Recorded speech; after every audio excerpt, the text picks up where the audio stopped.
Welcome to Podcast Toten. My name's Rad. I'm Matt. Hello, it's Tech. And I'm Cal.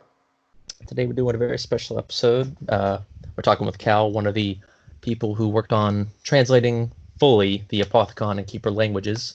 So we're going to first talk a little bit about, the process of translating those languages fully, and then we're kind of going to go into some of the words that you translated and look at the etymology, kind of figure out what they mean in both Apothicon and Keeper, and how that could change up the story as we see it. So, you want to start us off, Cal, talking about what it was like? Yeah, so it was very different for both of them. First, I'll say that. So the Apothicon language was what we did first, and that's the whole reason why we did it. Was basically myself and another guy who was on the team, Eric, who he's been in the community for ages. We wanted to make a theory video, and there was some stuff in Tag the Totem that we just couldn't translate, and it was bugging me that much that I just decided, right, as it turns out, we've not got the whole thing. So as it turns out, I'll just go into a bit of that. So when the language was released to the community, obviously it was with the website chronorium.com. We had these. You'd go on and you could select these radicals, which were like the building blocks of the language, basically. And you could go on and you could pick from these radicals what the words were. So let's say you could pick one of them and another one, and that would give you like beast, which is the symbol that you all know from Shadows of Evil. So that was fine, but I started noticing that it seemed like these radicals they maybe had, some sort of meaning. And it was very weird, because at first, I think one of the videos that were published on YouTube about this, I think Mr. Waffle gave two of the meanings for them.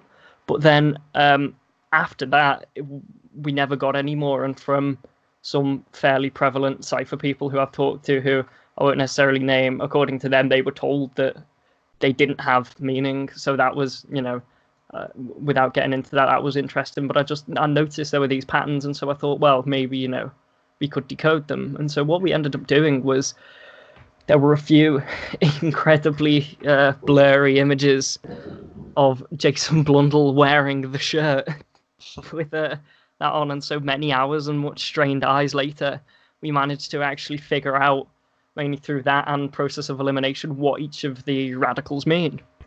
And that gives an incredible new depth to the Apothicon language. And then the Keeper language was equally as interesting. We actually had the words for that, but what we didn't have was the grammar, which, as it turns out, plays a real big part. Like, I think in the original post I used this example, but not having the grammar in Keeper, that's the equivalent of, so say in English, me saying, please don't touch this. If you remove the grammar, it's touch this. So, like, it's, entire meanings and stuff we just didn't even get, and there's a lot of that in Shadows of Evil. But yeah, that was sort of the processes behind both of them. They were quite different, but mainly just down to process of elimination, if I had to pick one thing. How many languages do you know in real life? Are we counting Apothicon and Keeper? Because other than that, it's, right, not accounting those. It's basically English. I know bits in languages. If I ever go on vacation somewhere, I try and maybe learn, a bit of the language, just to be, because I feel like maybe it's a respect thing or whatever, and it's interesting. But I can't call myself fluent in any other language really. So maybe I should try that.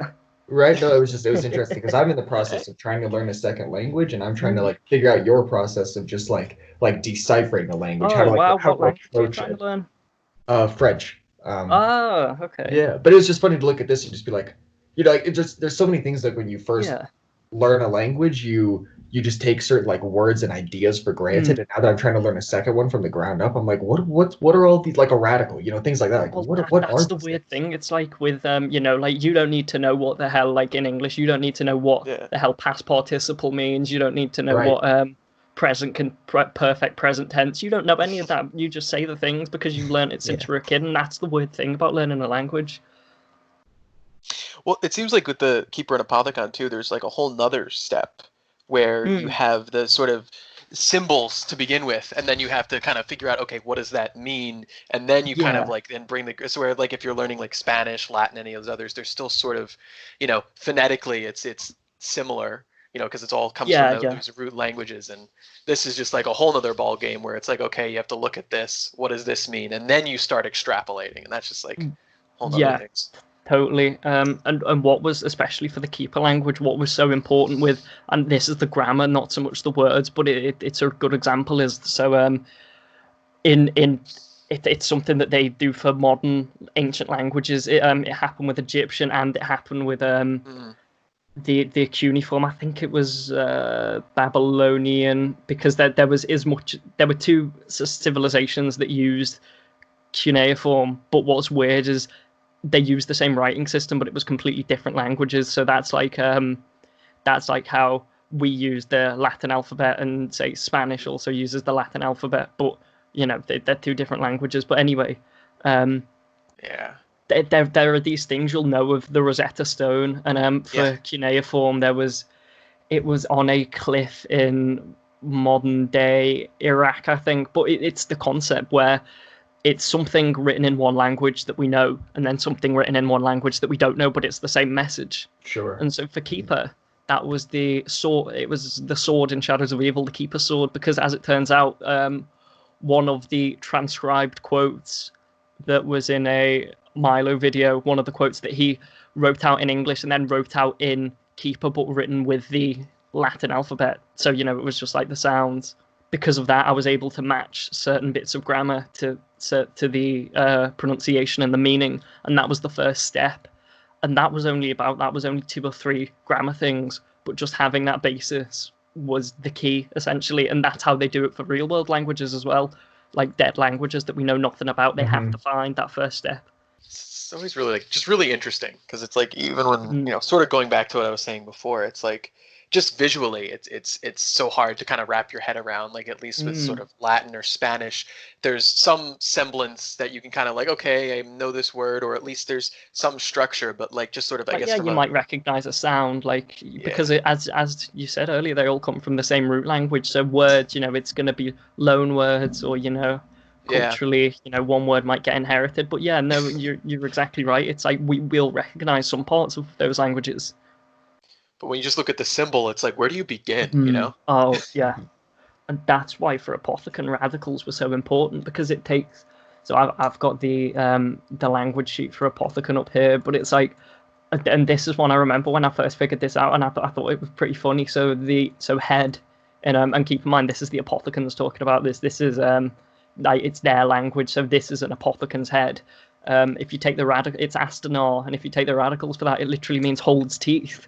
Because if you look at them, they've got not much else in there other than those big gnashes. So that's clever. No, it's really interesting, and it adds this whole new layer. So how, from an outsider's perspective, how different is sort of Apothicon and Keeper? Like,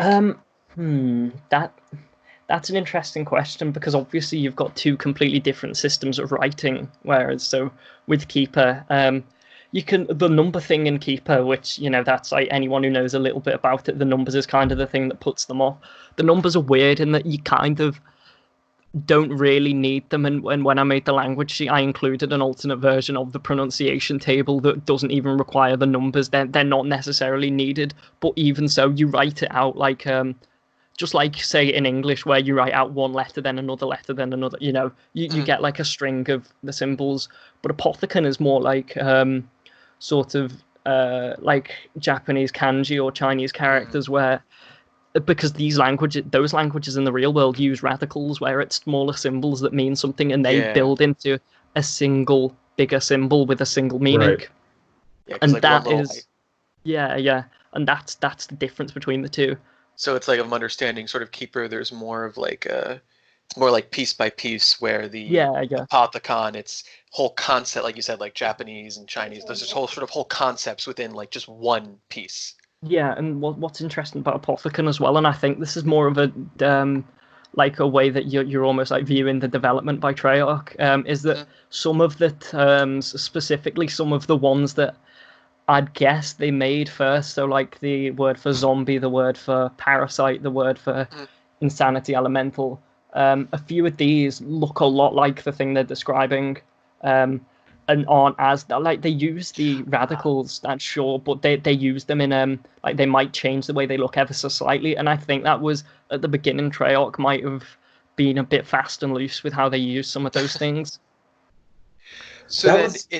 Oh, sorry, go ahead. I was going to say real fast. So, just to kind of place it in Shadows of Evil, do we see Apothicon and Keeper languages, or when do we really start seeing the difference? So, you do see them both in Shadows of Evil. So on although you see Keeper first because it's on the box that holds the summoning key. It's on the doors. It's on the crates that hold the Cthulhu statues. Actually, that's an interesting one that we needed the grammar to translate in Keeper, because it has this weird sort of possibly a lore implication with Keeper, where it's almost like it's like the language might even have some sort of sigil like property about it, whereas the words themselves are almost like maybe like I don't want to say magic, but power, because on those crates, because if you look, it looks like it's burned in, like that's glowing. But if I remember rightly, I'm probably not going to get the exact thing, but with the grammar it reads something like must not destroy,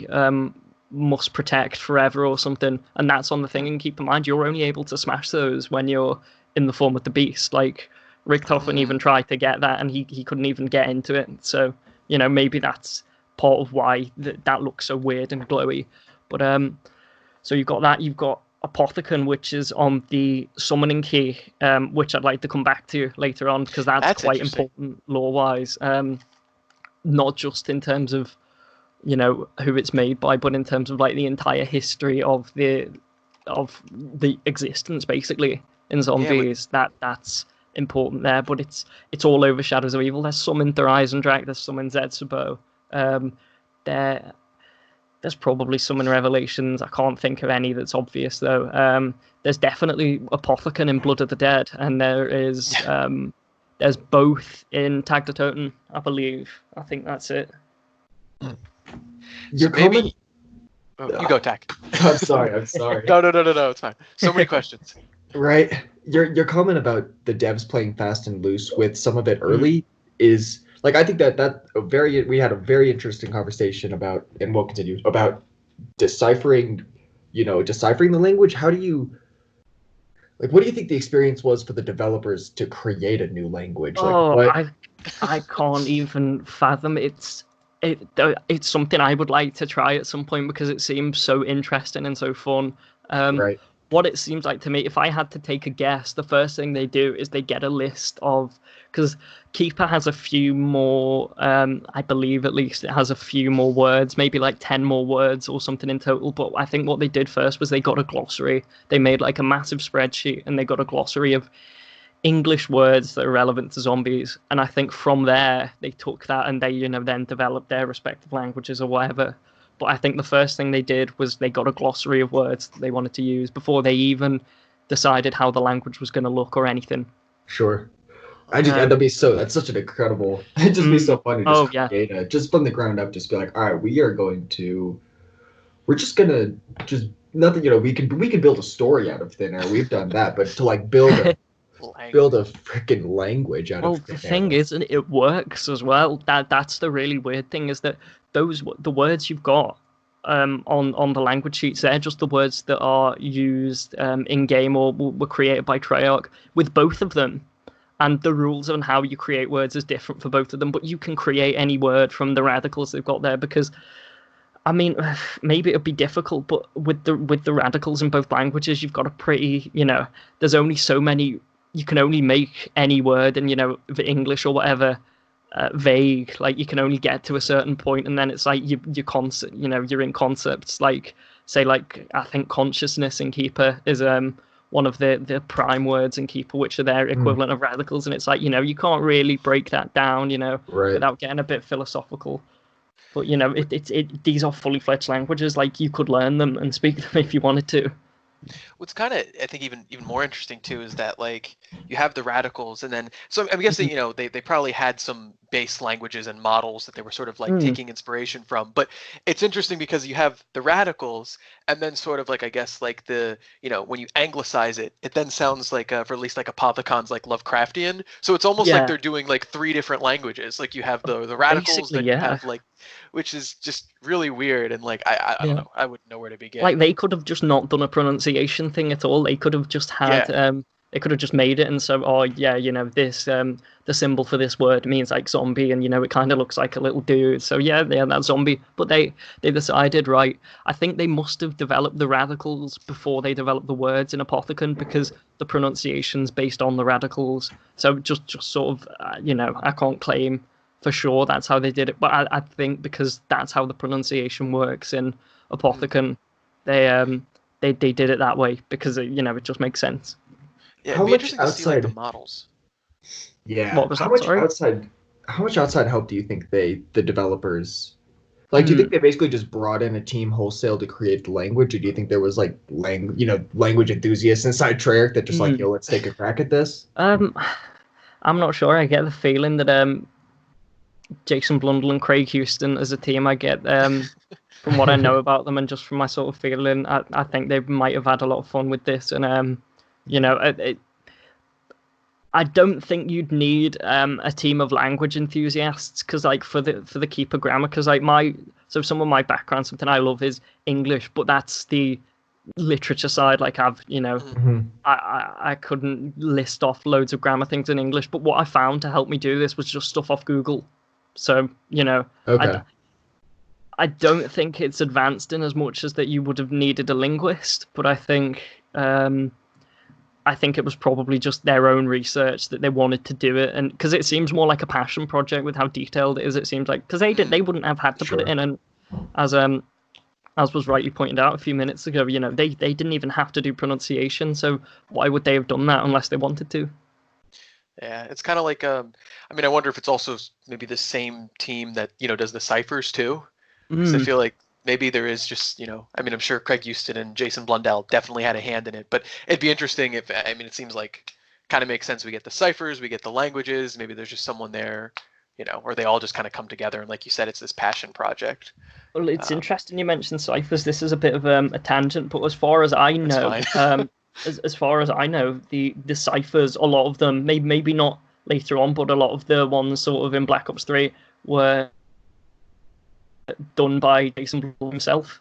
Because from what I know, and again, this might be completely false, so take it with a grain of salt, but the GK Nova 6 viral was a lot to do with him as well, and that's really? Potentially, without getting into that, because that's a whole other cast. But that's something else I quite enjoy. But that whole thing has a lot of implications that didn't even come to light till like the end of Black Ops 3 that were in GK Nova 6.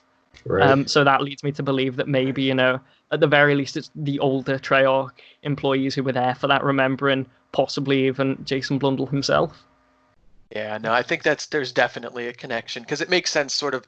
They sort of function the same, you know what I mean? Like there's sort of that translation, each symbol or whatever, lack of symbol still has some kind of meaning. Oh, yeah. I imagine if you're working with ciphers, it's probably you take that skill set and you can still apply it to I'm going to make up a language now. Well, in a way, that's a really good. I've not even thought of it that way, but it is. It's kind of true that it's like, because I've tried solving ciphers and I'm not particularly good at that, mainly just because I get a bit impatient, to be honest. I might be able to, because I coding something I like, so I probably could solve ciphers, but it's like if I can't solve it, it's like a math problem. If I can't solve it within 10 minutes, I just sort of get annoyed and go and do something else. But like, it is a similar process, this, because it's the same idea of like using processes of elimination in order to, I've got this, so what does that mean? Is there a pattern here? And with the Keeper grammar in particular, although with some of in Apothicon, actually, the numbers, from what I remember, because it's like, so the numbers in Apothicon, the pronunciation of them follows a pattern, and it's the same for the grammar and Keeper. So a few of the components for the grammar and keeper, if there were no images of that part of the shirt, just because they weren't there, and Milo never gave any of the information about the grammar out, so we knew we worked out what the symbol means from like in-game examples. You could look at this and go, well, this can't be negative. It wouldn't make sense for it to be a negative one. So we've narrowed that down from 6 to 3, and then it's a pretty important thing. So it's probably must, because you've got can, should, must, and then the cannot, should not, must not. So we can then narrow that down. But for some of them, we didn't have a pronunciation, so it was based on, well, one of the negative ones takes a letter off and puts an L on the end. So it's probably the same for those ones. And unfortunately, I can't say for sure, but I'm not even sure that information will ever be released. So it's the best we've got, and at least it follows a pattern. Yeah. Definitely. I don't know. The whole thing is kind of fascinating. Now, if we transition a little bit, if you don't mind, do you want to talk about like the lore implications of it? Because I did have one question. I would love to. Oh yeah, go right ahead. So when you said it's on a summoning key, does that mean that you think Apothicon was the original language? I'd certainly do, and that's really interesting, and I'm so glad you brought that up, because in a recent theory that I put out, we talked about that a bit.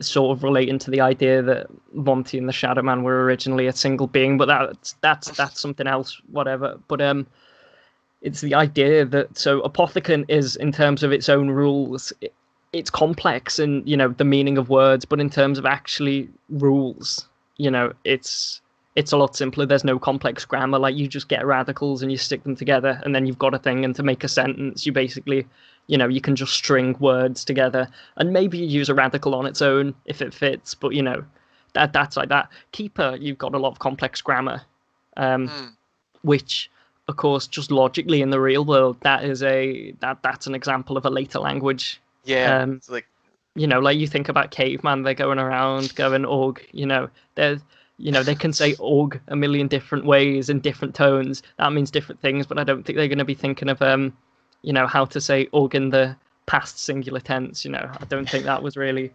something they thought about. Yeah. It's like that stuff comes later.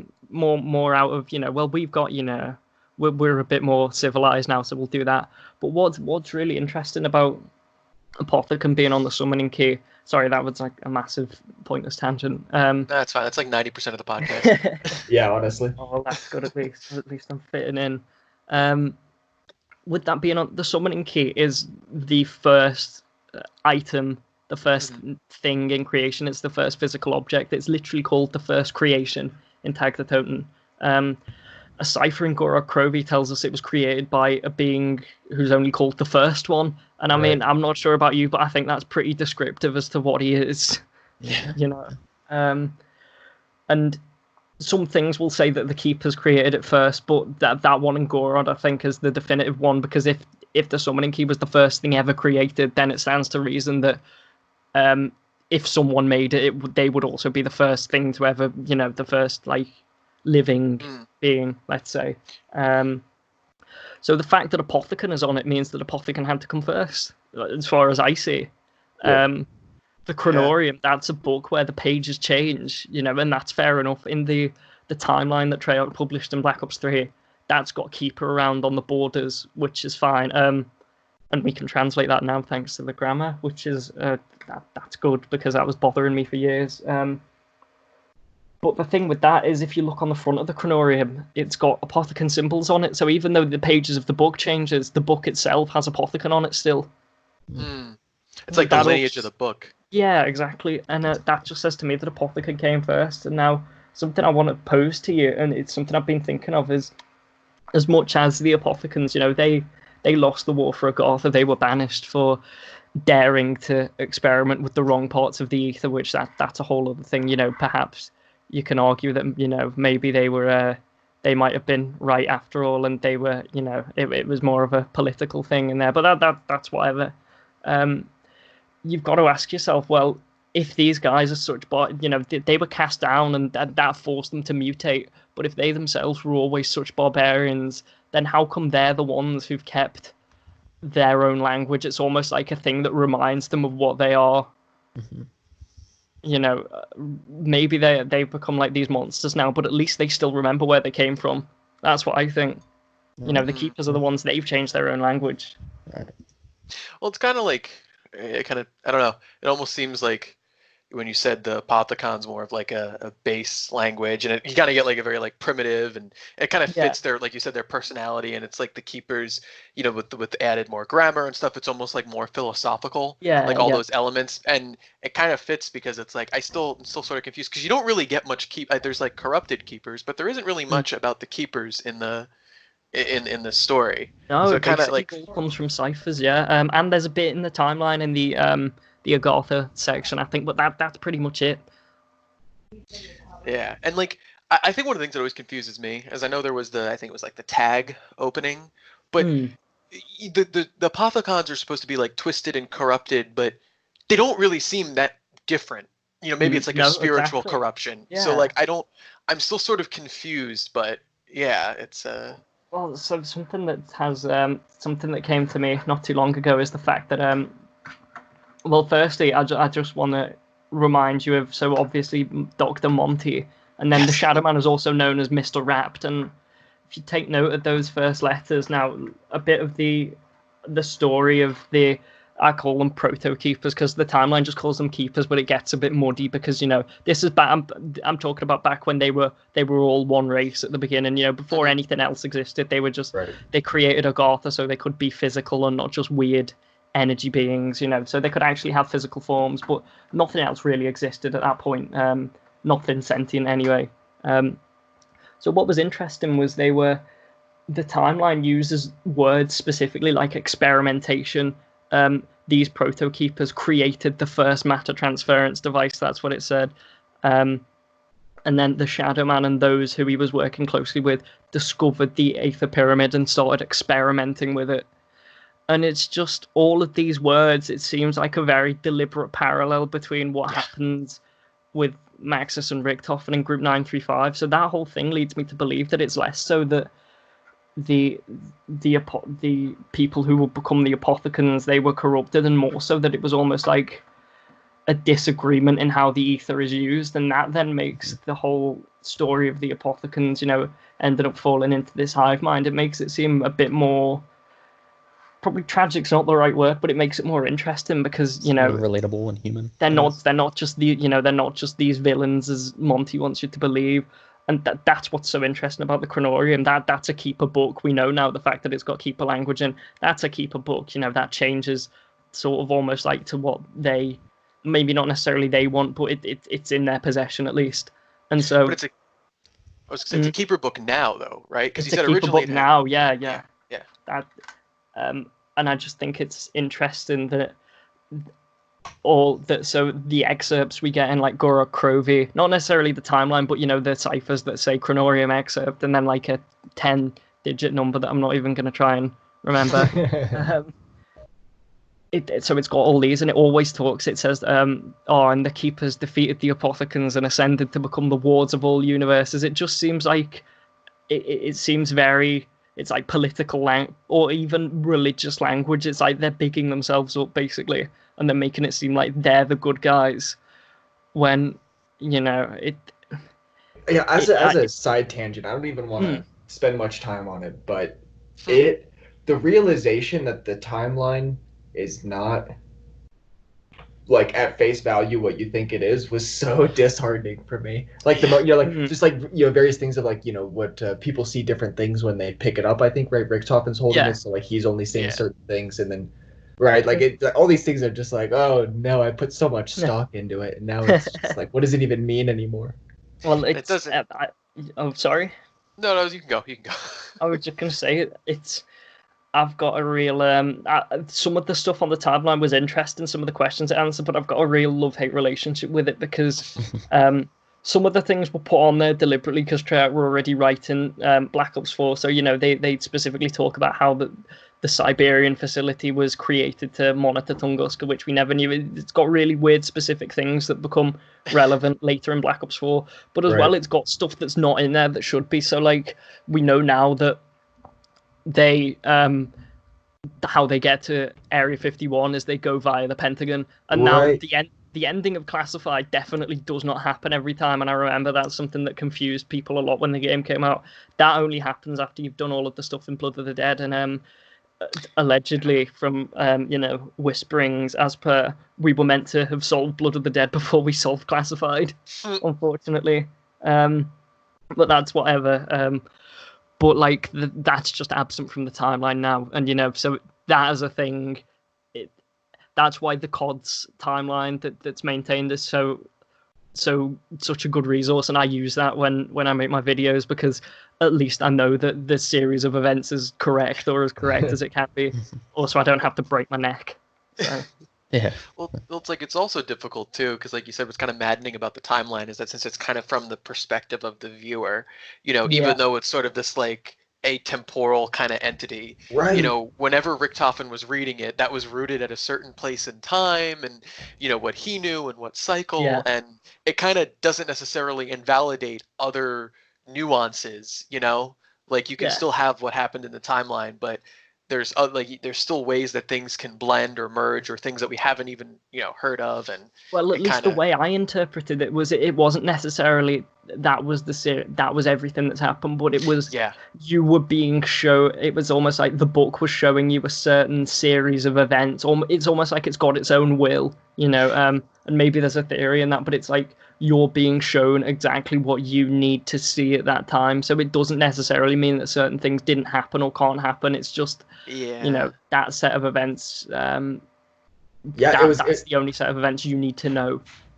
Pulling from other like just like pop culture lore, one of the things that I really I'm not that culturally, I don't know what the word is. I don't watch all that many movies and all that kind of stuff. But one of the things that stuck out to me, for example, was if you've ever seen the Harry Potter series where they've got the Marauders map. Oh, the map, And some people open the map and there's like nothing there. But then when when other people open the map, the main four that had it, they originally, it like shows the footsteps and shows all the things. And like I was just thinking like that's, I don't know, just like an interesting. One of the things that I try to do with zombies all the time is like, where have I seen this before? Where have I? Yeah. That's why I like Lost so much. At it because Treyarch, they're self-admitted to this. They take inspiration from a lot of places, and that's every good story does. There's nothing wrong with that. Right. Yeah, it sort of makes me wonder is like what you're seeing, because I don't know, I've always thought is that it's in part based on like your personality or how you view things or want to view things. So like, is it, you think it's more like objective in that like whatever your role in this is, that information will be brought to light and you will see it, or like are you seeing things based on like is the book telling you almost what you want to hear? You know what I mean? Maybe. What's weird about that, at the very least, this isn't really answering the question because I'm not sure we can answer it. We've not got the information, but like just as an example, so Richtofen, the premise one, he gets the chronorium sort of after we see it in the comics, it's after Victus have gone in their little cryopods. He gets it then, and he finds out, oh, I've got to go and get the summoning key from this place, and then do all of the Black Ops 3 stuff. Now, that's so weird because I think this is completely true.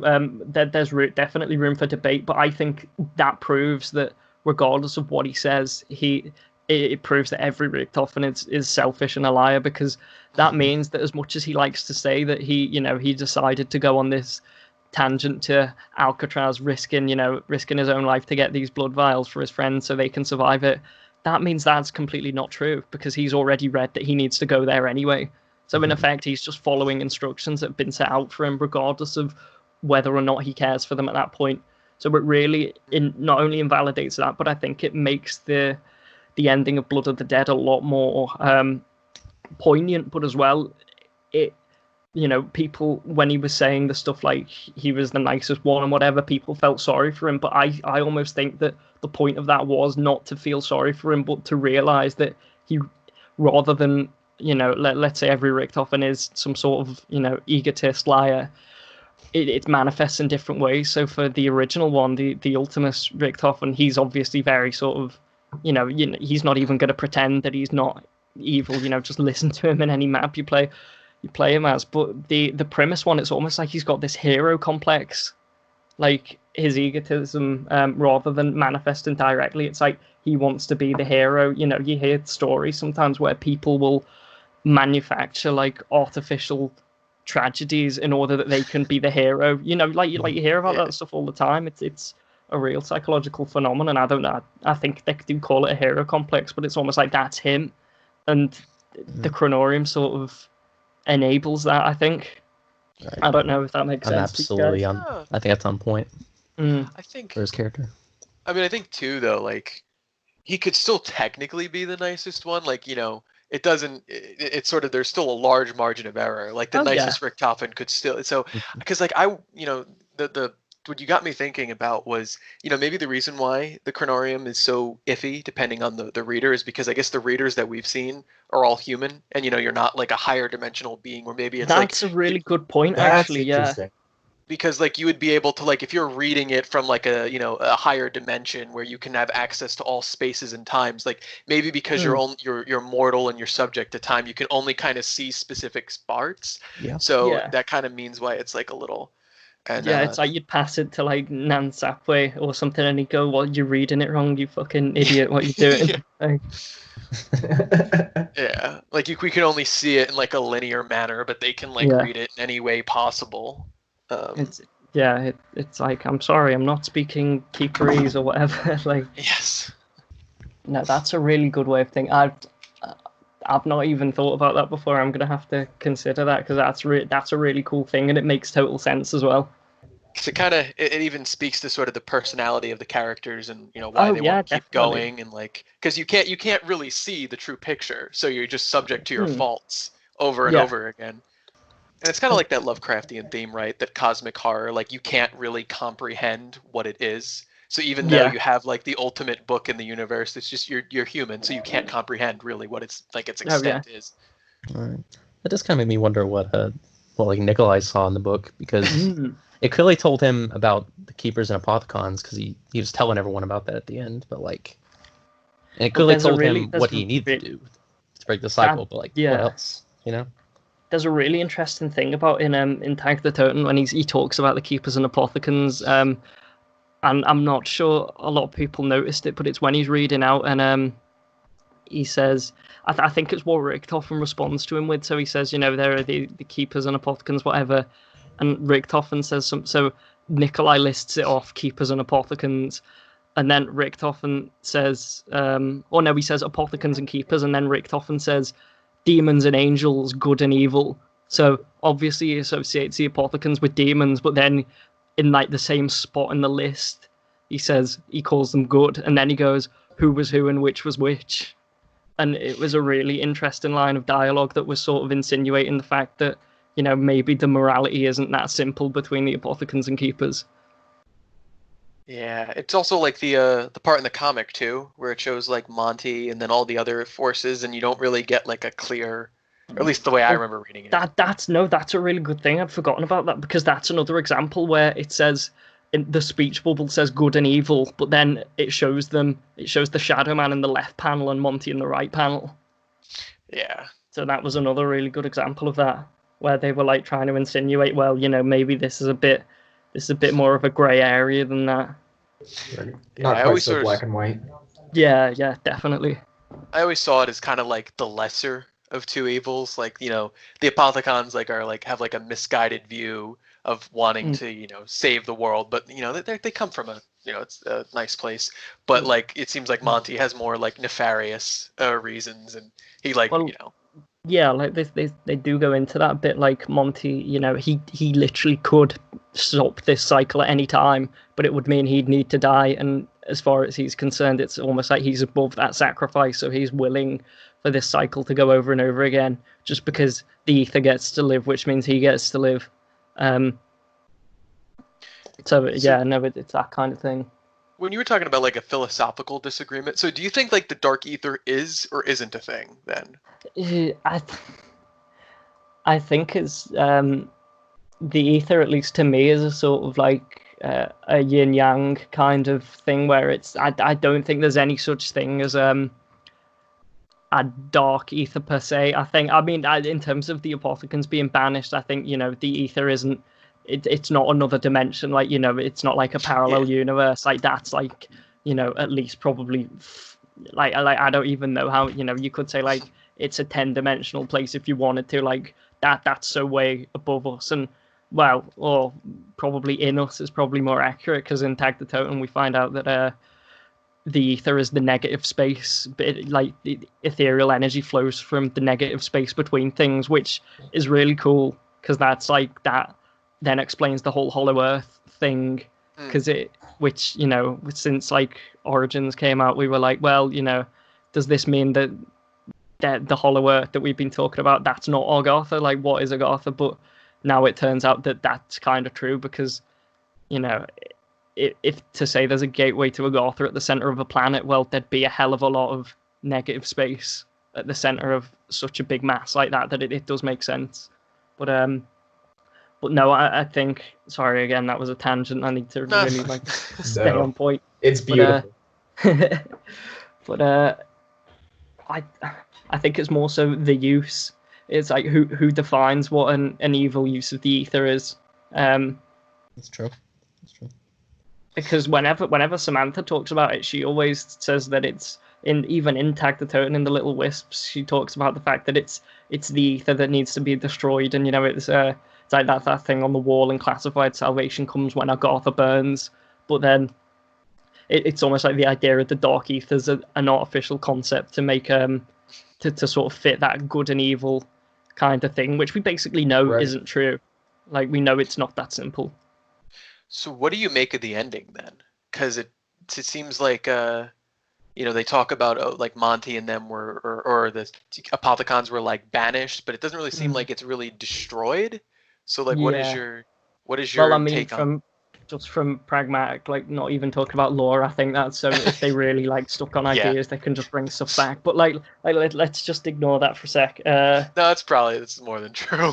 Yeah, I think the ending was well. Firstly, I'm a big. I mean, it's half of it was written. The theory was written by me, but I think at the very least, Monty and the Shadow Man are refused at the end of Tag the Totem, mainly because of some keeper that I translated on the Seal of Duality, which says "hold captive light and shadow." That's what that translates to on there. But like, even just ignoring all of that, I think the ending of the ending of that is maybe that is sealed away, but I don't even. Well, actually, no. We got Sam who survives, but obviously we've got Eddie as well. And like what I was saying before, the idea that there's such a thing as an innocent Richtofen, and I don't think that's right. That doesn't seem, especially because like Tag the Totem's game over theme is just Richtofen's theme from Buried, and all of the Black Ops 3 maps it always plays when he collects a soul. The game over theme of Tag the Totem is his theme. So, right. I really like that theory. That's an interesting. Yeah, it seems to me like he wins. So regardless of, especially because there's a random entry on the timeline that says when he went to go and collect the innocent Richtofen soul, there's a line that they put at the end of that which seemingly refers to nothing, which is blah blah blah. He collected the soul, and then the Shadow Man says to him from the summoning key, "I'll be seeing you." Like, what does that mean? What? Yeah, like who's he referring to? Is he referring to he's meeting young Richtofen on the other side? I think he was definitely talking to the young one, which in that case, like what the hell has happened to this kid? Is he like now some sort of unwitting agent? Does he know what he's doing? What? Is it even safe to let him into this new universe? Because remember, the Apothecans have been banished in the Dark Ether before, and it thanks to some very stupid humans, it didn't really do much. Yeah. It seemed like Samantha was still corrupted, so there's no reason to believe Eddie was not. I think even just the trauma of having to shoot a grown man in the head, like, I feel like it's not. Dude, what the fuck was up with that? Come on. That was not right. That was unnecessary. I'm with you there. Yeah, no, that was fucked. Something interesting about the ending, just while we're on that anyway, something you can translate from the language, specifically keeper, I think, because I don't think Apothecon has a word, but so seal in Keeper, like the noun, not like seal away, like the noun, like a seal. That's got its own word, and it's the same word for lock, like lock/seal. It's the same word. And what's really interesting about that is the summoning key, even in Apothicon, which is what its name is, it's Astoth Obzerark, which means all key. So that's what that interact. You see in the end cutscene, like a little like laser beam shoots out between the two of them, and then the summoning key explodes. It's because it's a lock key relationship. Just the key gets destroyed in the process. It's like a one-time use key. That's like its purpose has finally been realized because you're using the key on the lock or the seal, if you like, but it's the same word. So, to me, I don't know. I almost just the first thing that came to mind is that it almost seems like the summoning key. Yeah, you said it's sort of the key. It's almost like did we do the opposite then? And instead of banishing, like just freed everything? It almost seems like kind of the way you're describing it. Maybe, but so the seal of duality, it's got an I don't know instruction. If we want to go with that whole, the Keeper language is like sigils, almost like they've got a sort of power to them. It says on it, hold captive light and shadow, and you've got the seal of the Keepers. It's called on I think it's Jeff Brown's blueprint. It calls them the seal of the Keepers, the blood of the Apothicons, and the ether that binds them. And those are the three components to making it the Agarthan device.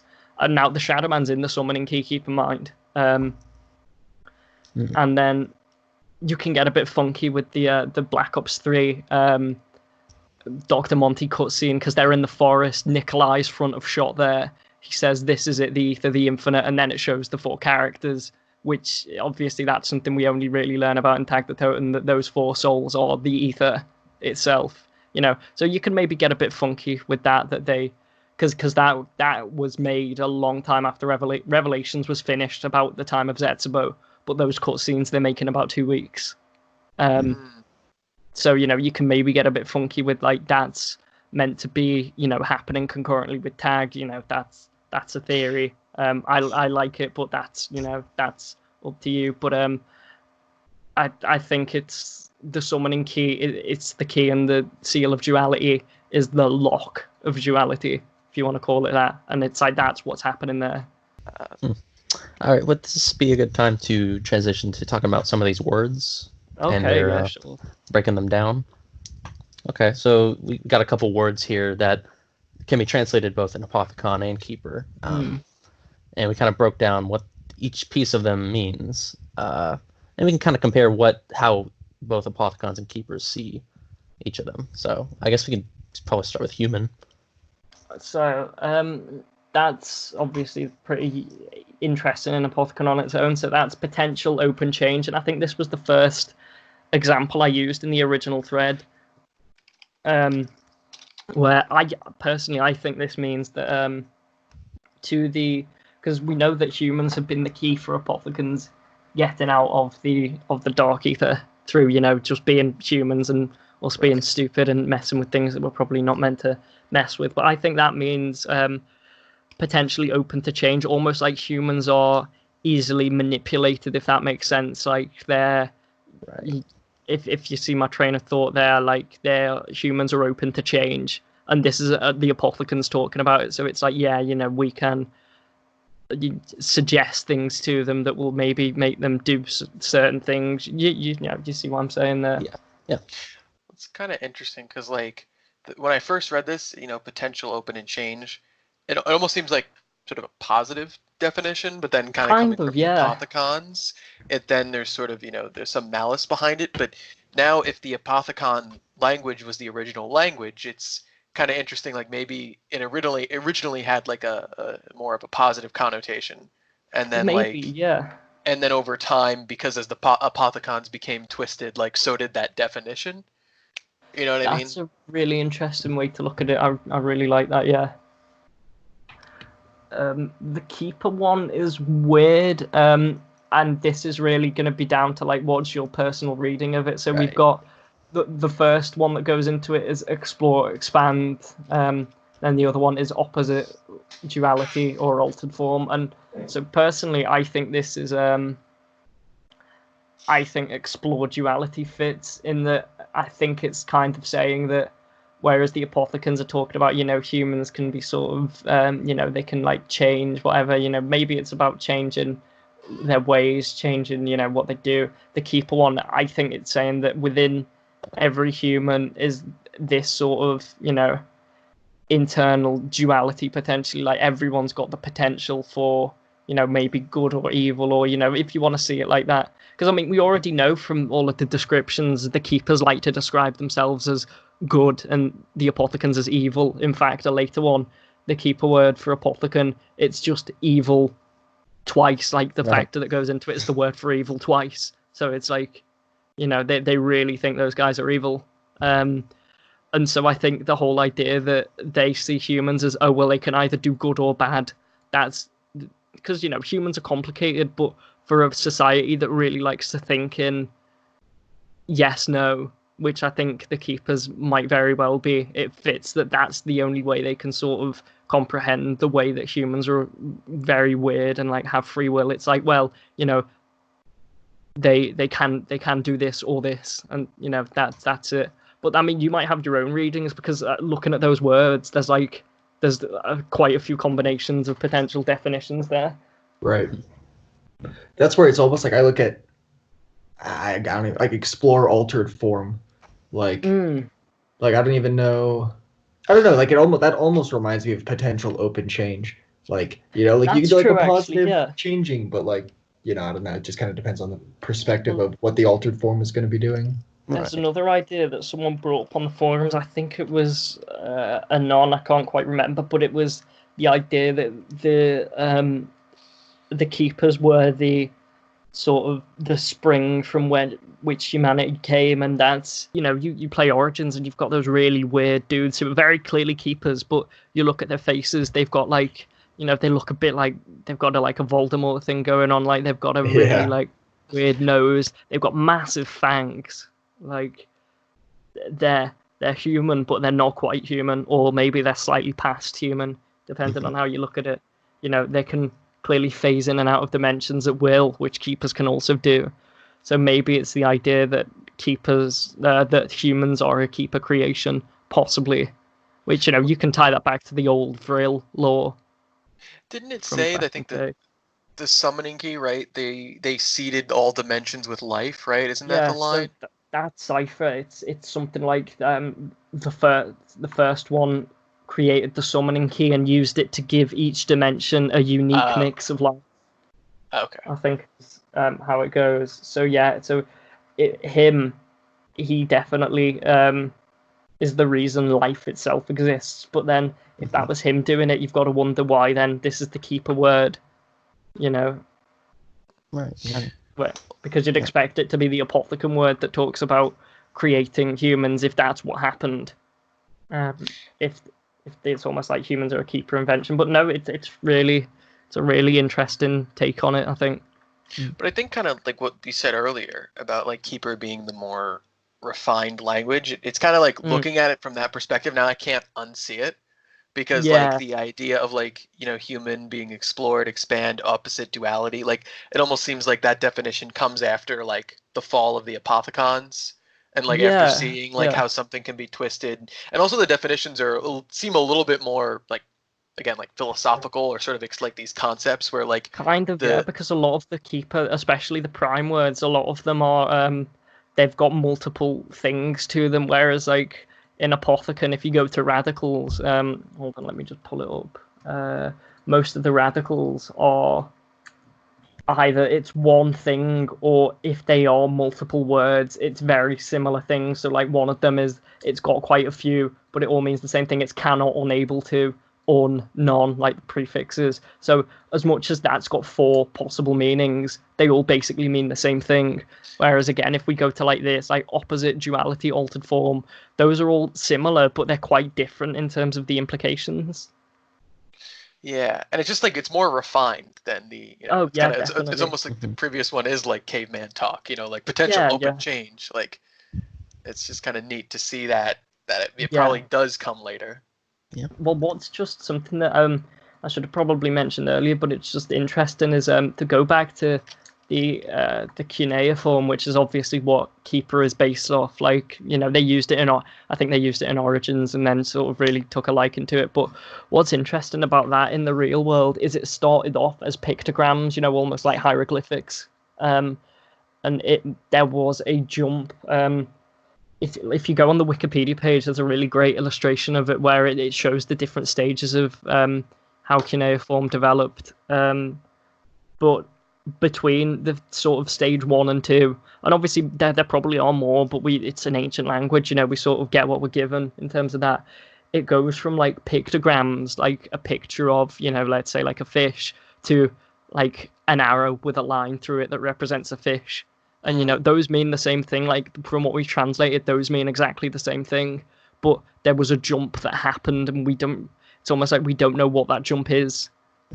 We don't know what happened during that period, and it's very much the same with Apothicon and Keeper. Like, because it is, at the end of the day, it's the same species that used these two languages. At one point, part of the species sort of got sealed off, but it's the ones who are keepers were always like the same dudes. Maybe they evolved slightly and became more human looking, but what happened to turn their language from the Apothicon language into the Keeper language? Like, it's almost like we need an intermediary step between them.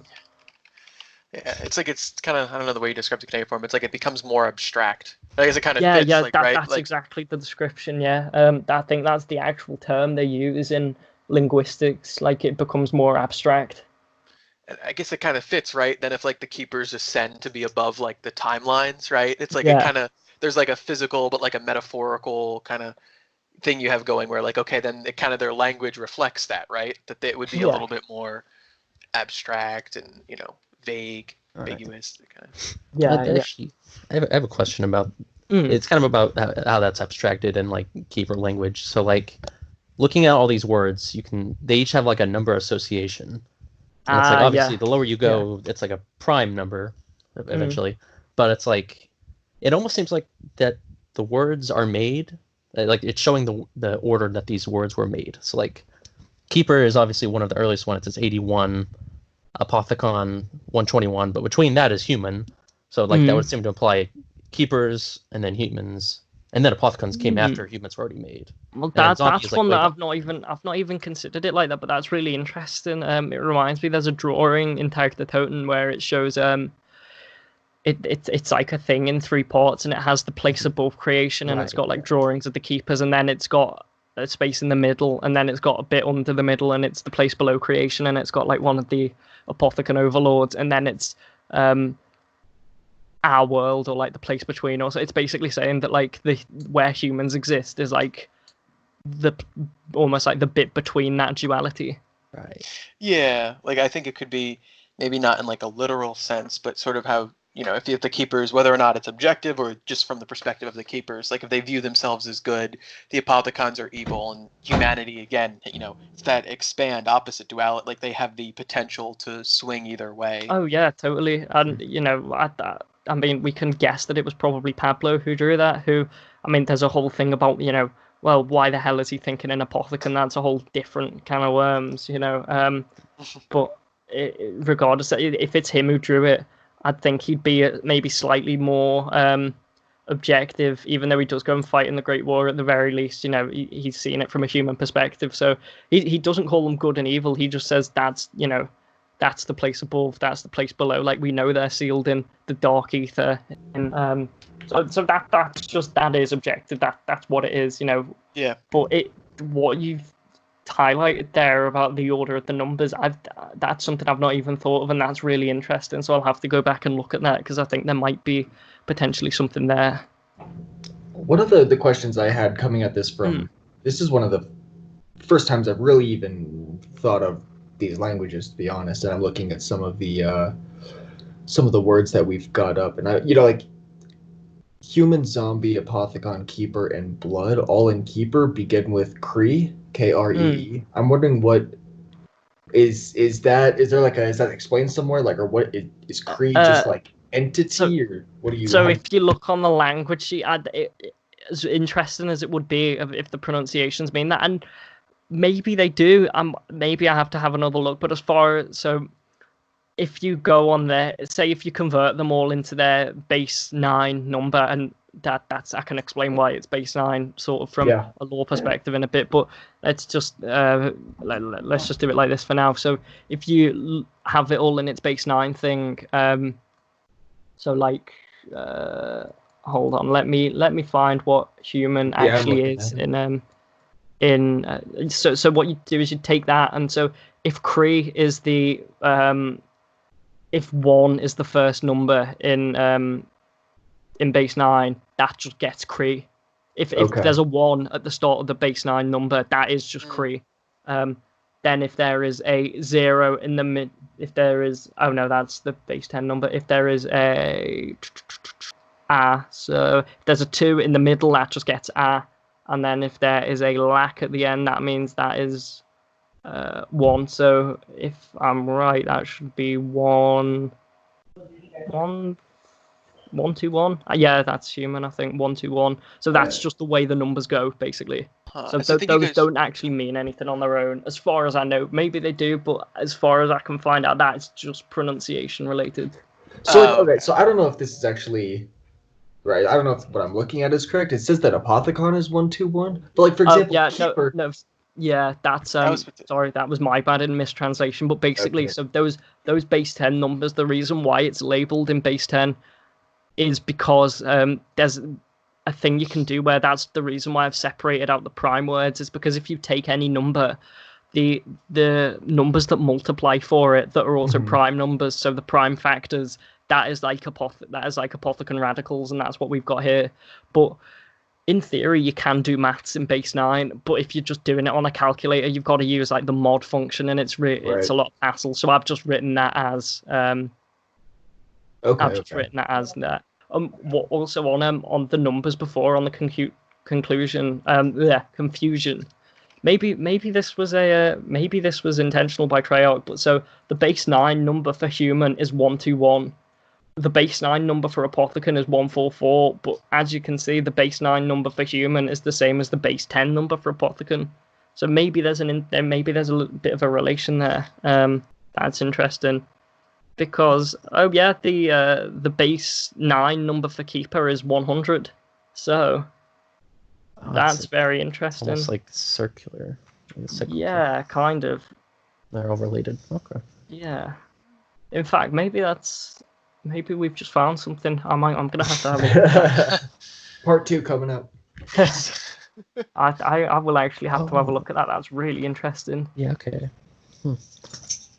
Okay. Okay. Well, for now, you want to move on to the word zombie?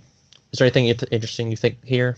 Well, so zombie is one of those words in Apothicon where I think this was one of the first, if not maybe even the first word that they made in Apothicon, because if you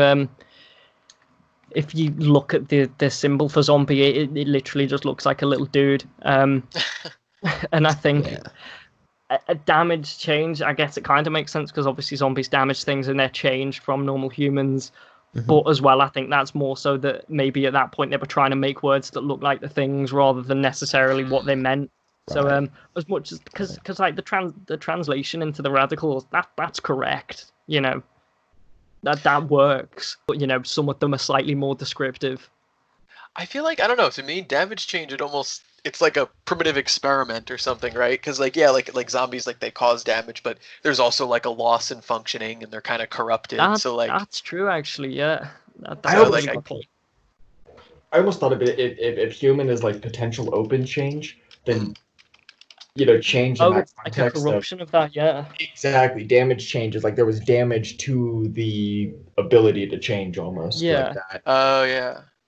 Yeah, it's definitely I read it as like point. Like failed experiment is basically how I kind of read it. Right. Okay. Well, it's interesting though because the actual symbol for human looks a bit. It does also look a bit like the zombie one. Oh, that's interesting. It's got different symbols, but it's the same sort of shape. Because it uses the off on both of them. It uses the off symbol to almost look like legs at the bottom. Although with zombie, it uses off twice. It's got it for the little legs at the bottom and also what I guess look almost like the arms, whereas human doesn't have that. It just uses it on the bottom, but it's the same sort of shape of the word. So that was one of the things I'm looking at these words, right? And you've got all the apothicons end in oth, and all the keepers begin in cree, and I'm just trying to put that together in some way. I don't know. It's just interesting. Yeah. So it's not all of the it's not all of them begin with that, but it's like the most. That's almost like the most common. Well, for keeper, that's the reason why a lot of them end in the reason why a lot of them begin in cree is because the way, in terms of the way you write the numbers, the actual, so a lot of them are around either 100 or 1,000 or whatever, and because cree is 1, that basically means that they're going to start with cree, because obviously when a lot of the numbers are what in the hundreds, so they all start with 1, or in the thousands, until you get past those ones, you're going to have a lot of cree. With apothecon, oth just means change, but a lot of them do have oth in them, which I think maybe that's more so just because change is almost like the most the simplest sort of action word you can use. The interesting thing about zombie is it kind of, where it's damage change. I wonder if sort of what happened with Purnell, do you think that's like the opposite? Like it's like this sort of a ascension versus maybe, sort of being like this, true. like it's like physical damage versus like sort of this like kind of ascending your mind and spirit. Like that's very true, actually. That's a really good point. Although I'm not. They've got a word for rise, but that's like an act. That's very much in terms of the action of moving from one place to another place. That's I don't think they've got a word that you could compare to that. Well, actually, something I have just remembered, which I should have added to here, is the word for, well. So this is weird. They've not got a word for ether per se. What they do have in both languages, there is a word for space, Arkatugwa. And what's interesting about that is, so that you'd assume outer space on that, but from what we can find, every use of that word. So there are quotes that say that from apothecons that talk about being banished in Maroth Arkatugwa, which is shadow space. And now, if you know about the apothecons, they're banished to the dark ether. Now, that makes you think, well, maybe their word for space means ether, because obviously, why would the apothecons be traveling around actual space? That just seems a bit weird. But then, when you consider that we know the ether now consists of the negative space between things, that becomes a bit more interesting. Maybe space. But then you look at the actual apothecon, the transliteration of all the radicals. So you've got open, point, and resource. And that point, that's not as in points as in like the things in game, because there is a word for that. That's point as in like almost like a coordinate point, a physical point in like on a plane, or a physical point within a space or whatever. So if you have open point resource, that means that the resource that comes from the opening between places, essentially, which that's almost an exact description of how the ether is described in Tag to Totem. It's like the ethereal energy is the resource that comes from between between things, and I think that's so interesting. Definitely. I don't know why I just kind of was thinking of like antimatter for a second when you're talking about like that negative space. Well, it kind of is. Probably in a way, yeah, it kind of is that. Because it's almost like the, it's like the, it's I don't know if you've ever heard this. There were like, I think it was in older science. It's not so much now, but I know, when kids, I remember at least when I was first learning about, like atoms and stuff, I always thought it was really, like that idea, like what if every atom was its own, mini universe or whatever, that thing. But it's kind of like that it's the spaces between atoms is where the ether flows through. And again, that's why the Hollow Earth idea, it shouldn't be discarded in zombies. It's almost, as thanks to Tag to Totem, it's as relevant as ever, because that explains that whole thing, why Maxis blew up the Earth to harness the energy flowing from it. Mm-hmm. Yeah, because it doesn't have to be like a literal Hollow Earth. No, not at all. But it's almost like it's the energy that's important, and when you've got that much literal mass, all compounded together, and you've essentially exposed the core of it, because the Earth's core, liquid iron. It's the most dense part of the Earth. There's a lot of molecules compacted together there. It's almost like that's very simply the easiest way to get ethereal energy because there's so much packed into a short space. Which I guess then means there's a lot of space, right? Yeah, basically. And in Keeper, it's the word's very similar. It's open. I think it's open resource, but I think that's more of a limitation of the Keeper language because for you to have more than 3 prime words, the actual number that corresponds gets huge. Like it gets to be like the thousands or even like the tens of thousands, which there are 1 or 2 words which go that far. And so I think that's more just Treyarch trying to get the meaning of the Apothicon word, but without having like a stupidly big number, basically. So okay, for zombie in Keeper, it's basically just the same as human, but with the addition of evil, bad, misfortune. Yeah, and I think that makes sense because the zombies are. I like to think of them almost like the Apothecon's infantry. Almost, they're the ones who always get sent in, and because they can basically make a near infinite amount of them. They're very easy to sort of do, and they're kind of expendable. So for the Keepers, obviously they see they're like, oh, it's these guys again. Okay, but now, so the translation for Apothicon in Apothicon, this seems really interesting. Do you want to explain kind of how this works? Yeah, so this was one of the.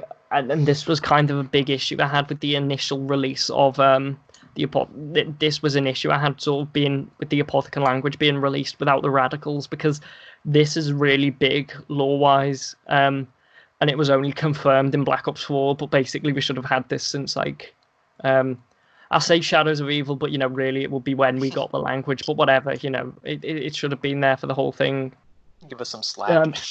Yeah, and that's basically the word. It's Ozoth, so that's just the radical for change twice. But if you look at it in the middle, it's got what looks like the radical for Nog, and essentially and there's a few words that use this. To me, what that is just like how in English we might have silent letters. This is almost like the idea of silent radicals, but that add meaning to the word without being pronounced. Because Nog is the radical that means mine, but more specifically our, because the Apothicons they don't have a concept of I. There's a word in Keeper for I, it's the first word in their language, it's 1. It's also the number 1, but when used in context, it's like, 1 does this, I do this. The Apothicons don't have one of those. Which is really interesting. And with that being added to the word for Apothicon, it's almost like it's the insinuation that they are a hive mind. It's our change. It's almost like hive mind change, if you like. It's the word, their word has what they are. And it's all about the collective, almost. No, this idea of silent radicals. There's a few words that are like that. And that's just really unfortunate that we got the language the first time without that in there because they're kind of important. Right, that changes how you look at them. Yeah, definitely, that can completely change the meaning of a word. And kind of, it also helps ease the transition. I know it's we're going to get to the word, but also just the whole idea of the Apothicon blood. Like, yeah, definitely. Well, that helps explain that. That's interesting. Yeah, totally. And then just Keeper word. The Keeper's side is a little less interesting. It's just Apothicon is evil, bad, or misfortune. So they're just evil. It's not even that. It's that twice. Like it's the same number twice. So it's like really these really are the bad guys. Like which again sort of reinforces that idea that the Keepers think of themselves as quite good. And when we get onto the Keeper word for Keeper, you sort of see that again. Right. Yeah, they're just good. Yeah. Yeah. But yeah, so, and then the Apothicon word for Keeper is, I didn't quite understand what this might mean. You might have some insight. Harms, loss, light. So that was actually one we sort of, we did think about that one a lot, and just something, this is a kind of good juncture to point out that, so light on its own is a radical, but there is a word for light as well. So it's a bit like just to take a detour. So like Margwa, it's made of 2 radicals, Mar and Gua, and Mar or Margwa means it means that, but it also means shadow ability. and that's fine. But so Mar means shadow, but there's also a word Maroth, which that's one of the seals of creation. You might have seen it in Revelations, but that word also means shadow. So it's almost like the difference between the literal noun for shadow and almost like the concept of shadow, as in like the like like the light, not a literal light. Shadow like cast, but the idea of like it's more sort of conceptual, if that makes sense. That might not be the best explanation, but so it's the same here. So there is an actual word for light, but this uses the almost like the conceptual idea of light. And so what I take this to mean is it seems to me almost like a sort of comment on the keepers from the perspective of the apothecans, that like they have lost something, like they are not what they once were. They've endured something that sort of changed them. They've had that harm. They've lost something. And maybe you might have something else, but that's what I get from that. This is all kind of subjective. Yeah, I could see that. I mean, you could also see it from like if you consider loss and light to be kind of the apothecan's goal, I suppose. Like say like removing, I don't know. No, I already know what you're saying. Yeah, it's like they want to consume all of the life energy, so it's almost like the keepers impede that goal. So that's definitely another way of looking at it. Yeah, and then again, the keeper one is just it's good fortunate. I don't think this one's twice like the apothecan one. So that's funny, but I think that's again just quite funny. Like the keepers, it's almost like they like to think of themselves as really philosophical, but then you look and we've had all of these discussions about the apothecan words, and then like their words for apothecan and keeper are just good, bad. I just think that's look at funny. Look at us with the more advanced language and the less advanced concepts. Yeah, basically, yeah. It's like they're they're almost like pretentious. They're doing all this grammar stuff for no reason other than to just look smart. And onto the word blood. This one's pretty interesting too. That's really cool, yeah. Here we've got, now I wrote this down in here just because I thought it was worth making the distinction, but in apothecan at least, and I can't comment on because the keeper one is a prime number, so that's just blood on its own, so we can't really comment on that. But so in apothecan, whenever so like a quote from the apothecan sword, it's like will consume, or no, the keeper sword, sorry, it's like no it is the apothecan sword, it's will consume heart water, it says. And now heart water, that kind, that's blood. So then you've got to ask yourself, well, why do they have, I think that was talking about either humans or zombies specifically. It's one of the quotes when you pick up the sword or when you start swinging it around in Shadows of Evil, because the sword talks to you.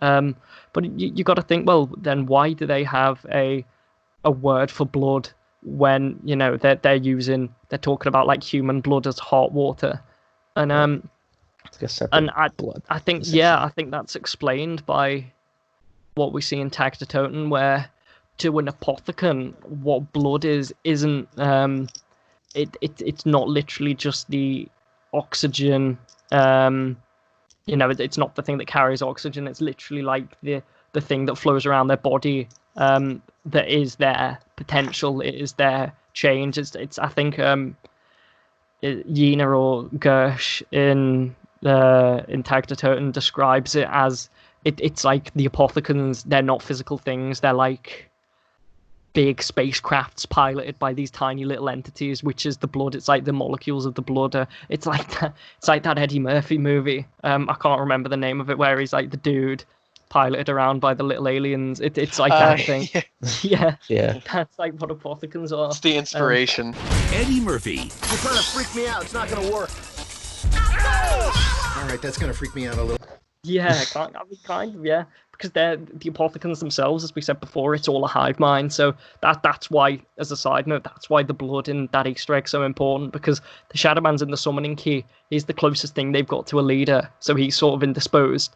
So they are truly like, that blood is essentially every apothecan in existence, even though it's only from one of the elder gods or overlords or whatever you want to call them. That may as well be every single apothecan. Is the Shadow Man still technically there then? If they're all just like a part of this hive mind, or can you separate the hive mind from itself? I'm not sure. I get the feeling that the Shadow Man might be able to slightly do things with a bit more agency, but I've not got any doubt that he serves the Apothicons unquestioningly. But I think just because if you look at Monty and the Shadow Man, they look the same. As far as I'm concerned, that's what that race used to look like, because that is like the perfect meeting point between the Keepers, who look fairly human, and the Apothicons, who look really like almost squid-like. You know, they look really eldritch and weird and like Cthulhu-esque. But so if you say, well, maybe that, you know, sort of purple thing where they look a bit like a human, but they've also, you know, their limbs are tentacles. If you say that's the middle point, well, it's like, well, yeah, maybe the Keepers evolved to be a bit more human-like after they got rid of the Apothicons. And the Apothicons got a bit more of like the squid aspect. But so because of that, it's like Monty and the Shadow Man are like the only members of that original race now. So maybe that's why the Shadow Man has a bit more independence. That's my like headcanon, at least. But it kind of fits though. Like the tentacles are all part of a whole, and like yeah. It's like they're kind of also fits with their end goal of sort of like consuming everything, because it's all like definitely this collective, you know. Yeah, well, I just think it's really interesting with the Apothicons and Keepers, just because as much as, you know, we have like fed to us by people like Monty and stuff that it's, you know, the Keepers are the good guys, the Apothicons are the evil guys. I think it's more like the Apothicons are change and the Keepers are stasis. Like, do we, aside from the Tagder Toten, like the original war, I mean, maybe it's just, again, because from my sort of playthrough of it almost seems like I feel like there's almost three parties. Like it seems like there's the Apothicons, the Keepers, and then whatever Monty's doing. Like I feel like the Keepers are, because we see the corrupted Keepers, which are they like on their way to becoming Apothicon? Like, you know what I mean? I think the corrupted Keepers, I don't know why, but it's almost like the symbol they wear on I believe the symbol they wear in Revelations. No, well that's the symbol for the Keepers, but the symbol the corrupted Keepers wear in Revelations is just the Apothicon word for keeper. So, you know, that it's not like they've got I think maybe it's the word for curse, because they look kind of similar, but I'm gonna have to fact check that. But I think it's the word for keeper. And if that's the case, it more just sort of seems like they're almost like defectors, which makes sense because the Apothicons are a hive mind, but the Keepers have their own sort of will. Like you see, you know, in Zetsubo, like the Keeper who came to be worshipped by the islanders as the thunder god Nansapwe, he just like saw this island was like getting a bit, you know, fucked by Apothicons just messing with it, I guess. I don't really know why, or, you know, some random miscellaneous dark force. So he came down and he was like, right, you know, I'm going to help you guys out and stop this. But he seemingly did that on his own, or with, you know, those four dudes who were random like islanders whose skulls help guard his now. But like it seems like the Keepers, because of that, they can like go on their own missions and do stuff, whereas the Apothicons are almost like a unified force. It's interesting. So it's almost like the Keepers really have the potential for good and evil then, because like Monty could just be doing this on his own. Like, totally. You know for sure. And I think that's funny. It's almost like a bit of a hypocrisy from them, because they really do think that they're good, but then, you know, the Apothicons at the very least are the ones who stick to their goal. Like we only ever see Keepers be turncoats. Yeah. That is an interesting way to think about it. Yeah. But yeah, back to the blood. Flow change potential. It's like that's the like to an Apothicon, that's what blood is. It's the thing that flows through them and sort of carries them. It's like, rather than it just being, you know, part of their biology, that is them. That is you know, and that's why they call like the human blood hot water, because they're to them that's not what blood is to them. They're just looking and it's like, oh, look at these weird meat creatures, you know, they've got water that their heart pumps around them. That's kind of weird, you know. Yeah, I've only got one consciousness. Yeah. And then the keeper one is the keeper one's just blood, and that's you know, that's just, again, that's sort of one of the limitations of keeper, is that they, because of the way it works, every prime number has to serve the same purpose as a radical, which means they needed quite a sizable bank of them.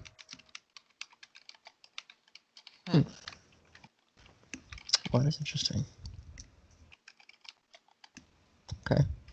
Well, this has been a really cool discussion. Yeah, I've really enjoyed it. It's I think I said to I said before this, I can talk about bits of this stuff for ages because it's so interesting. It's like, it's almost like it's in a bit of a selfish way, like this is my thing. I'm happy that this is actually relevant to people, because it's just, cause when I first released it, I wasn't sure that anyone was even going to give a damn particularly about this. Zombies were kind of over, and it was like, well, I'm doing this because I want to do it, but I kind of do hope people sort of give it interest, because I think it's interesting, and I'm just glad that it does have that interest to it.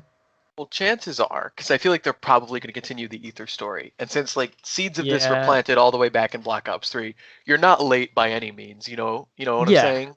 Like you probably, if anything, have brought everyone up to speed to, everyone who's worked on this has brought the rest of us, and then when it eventually comes out again, like when we see Keeper languages, Apothicon languages, it's like I do hope it comes back, because it's it'll be a real waste. Like, I know they did do a bit of a language in Chaos, and I might have a go at that next. I know both Lucas, the Vice Squad, and Rich Killer, they both did some, and I think Lucas got the actual original image. He was the first person when the YouTubers got sent it, because they always get sent stuff and no one ever pieces it together well. So he actually made a really clear, well-made Photoshop image of it all pieced together, and then I think Rich Killer made like a little addition to it, just explaining, because I think there was some sort of grammar to that, but like that's out of my expertise completely, so I'm not really sure.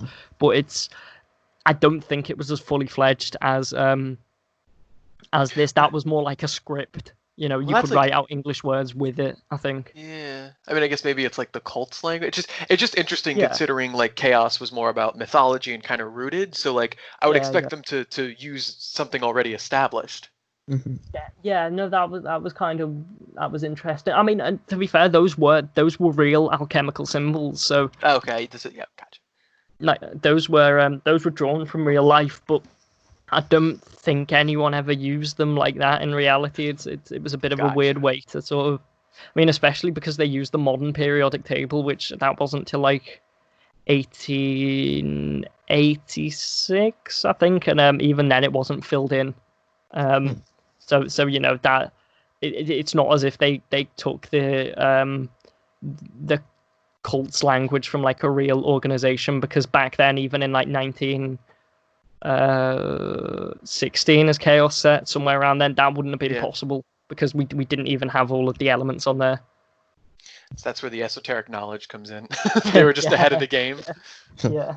I have a bit of a weird, maybe somewhat off-topic question. We can get it out quickly, but you know about Shadows of Evil: The Ride? Yeah. Ooh, that. Do you think there's some secrets in there that we don't know about? It wouldn't have surprised me, to be honest. I don't. It's been years since I actually. Was there a video of someone going on that? I think so. Yeah. I feel like there was. Was there an escape room as well, or was that for Chaos? There was an escape room for Chaos? I swear there was an escape room. They didn't a zombies escape room at some point. So I think there was some Keeper or Apothicon language in there that just never got translated. Well, they had it made, so why wouldn't they put it in there? Even if they just had an artist designed it, they probably would have given the artist, like, here's all of, here's everything we have, and the artist might have seen some Apothicon symbols and been like, oh, that looks cool, I'll put those in. Yeah, I mean, I could totally see Treyarch doing it, but then at the same time, what was they probably knew the longevity of the ride wasn't intended to, I mean, how it is a ride at the end of the day. People aren't going to be really going in there with a magnifying glass.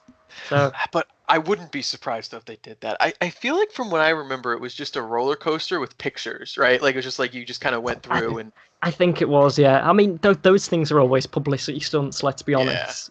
Right. They kind of just drum pipe for the game from maybe not necessarily the people who care that much about lore, but more just the people who play for rounds or whatever, which is fine. They're the biggest channels on YouTube or whatever. But... All right, it's just a weird thought I had, but no, I think that's true. So, okay, we can finish this off with a final question that Tack had, but Tack had to step out. So he said, my final question to Cal, whenever it can be worked in, is what was his favorite part of working on the language, and what is his favorite word? Oh, that's a really good question. So my favorite part about working on it was well, there's probably maybe one or two things. So the first part was just sort of seeing what could be done just through like I mean, it sounds weird because it's a language from a game, but like determination, because like especially with Keeper, when I was doing because like the grammar for Keeper, that was sort of that was like my task when we were doing the Keeper, was the I sort of set myself to do the grammar, and there were parts where I thought it would have been impossible. Like I was sort of almost going insane. I remember the moment when I actually figured out the pattern to it was like that was incredible. That was like a real adrenaline rush, or what is it, dopamine rush? That's it. Because it was I'd been sitting there. I've got like the notebook I used, which I might do like a finale sort of post on CODs, and I might just post some of the pictures of my notebook just because it's like the wall in Verrucht where like the wall where everything's written in blood. Like it looks like that. Like it's it looks like the ravens of like a lunatic. I'd love to see that.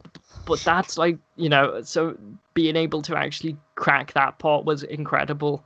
And obviously working on it with the guys as well, with Eric and Bench, it was it was a really fun thing to do. But as well, probably my other favorite part was because I couldn't really do it with the Apothicon language because I didn't really think people cared. But with Keeper, when I made a thread on CODs asking if anyone had, and I mean it seems like a small thing, but I made a thread asking if anyone had any screenshots or anything of in-game stuff, because it would just really help us out. And quite a fair few people actually responded to it with stuff. And one of them that actually helped, and I want to shout him out, was Schrodinger on the forums. He was the one who posted the picture of the Keeper sword.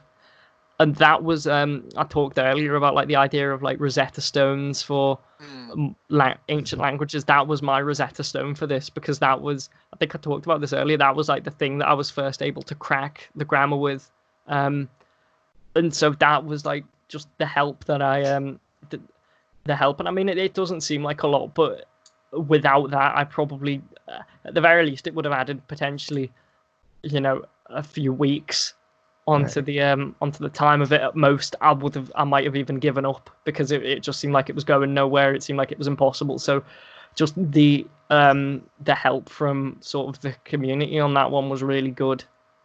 Those are probably my favorite parts, I guess. And what was the other bit? Favorite word. Oh, favorite word.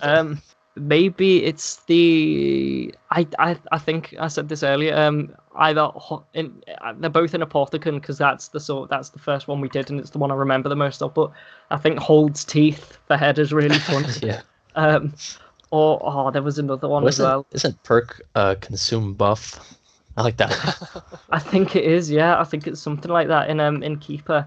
Or there was another one is Insanity Dream in Apothicon, which looks kind of like a dude raving. That's quite a funny one. Or what was that one? I think this one is or this one which is quite sad. It sort of makes you go, oh, which is the one for Sin Suffering, is Brain Bad. So that's like, oh, Brain Bad for suffering. That's that's true. But I think some of the translations are just really quite funny, because they're totally correct, but it's just like it sort of makes you realize like, wow, language is weird and funny. Like it really Words is are just arbitrary. Yeah, like we really are just apes pretending to be smart. But I mean, the head does hold teeth, so like it's true. It does. It's a lot of do things. that. It really does. Well, yeah, that's actually interesting, because I mean that's an Apothicon, right? Yeah. Yeah, they have a lot of words for like eating and taste, and it's like that's so the thing weird. they think Yeah, of, there's a teeth, few words for not taste. eyes There's- or yeah. brain. But it makes sense though, because like if they're a hive mind, right? Like they wouldn't necessarily associate the head with like your consciousness. Right. Yeah, You know what I yeah. mean? So it's like place of teeth. That's where it Assume. is. Kind of, yeah. It's like you know, it's especially if they're also like these weird things that are almost like piloted by the little dudes running around in the body. Yeah. Like you know, they really wouldn't like. Of course, it makes sense that they don't have a word for brain, because why would they? It's like if they had it, it would be a really pointless organ. That's why brain is bad. Brain, It's like yeah, the brain individual will. Yeah, no, Alright. it's there's some really funny I think I get the feeling that when they were making some of these, Treyarch might have had a few laughs with these, because some of them are quite funny. That's cool though. Yeah, it's really cool. It's awesome. Yeah, you guys have done some awesome work with that, and Yeah, thank you for sharing. Oh, it's no problem. It was genuinely. So thanks for having me. It's always fun to talk about, and I'm just really glad that people enjoyed it. Because again, when I first made this, you know, I wasn't even sure if it would catch on. Particularly, I wasn't sure if it mattered. But no, it's really cool that people are actually enjoying this. What I thought was a little niche thing, and working on it as much as sometimes it was a bit frustrating. And I probably strained my eyes for slightly too long, especially with the Apothecant. You know, it was really fun. It was a really fun project to work on, and I just can't wait to see what the future holds. Yeah, we really appreciate it of you thank coming you. here and talking to us about it. So, Oh, no problem. Thank you for having me. It's been a pleasure. yeah. All right, guys. Well, we'll see you next time on another podcast or Toad. See ya. Goodbye. Bye bye.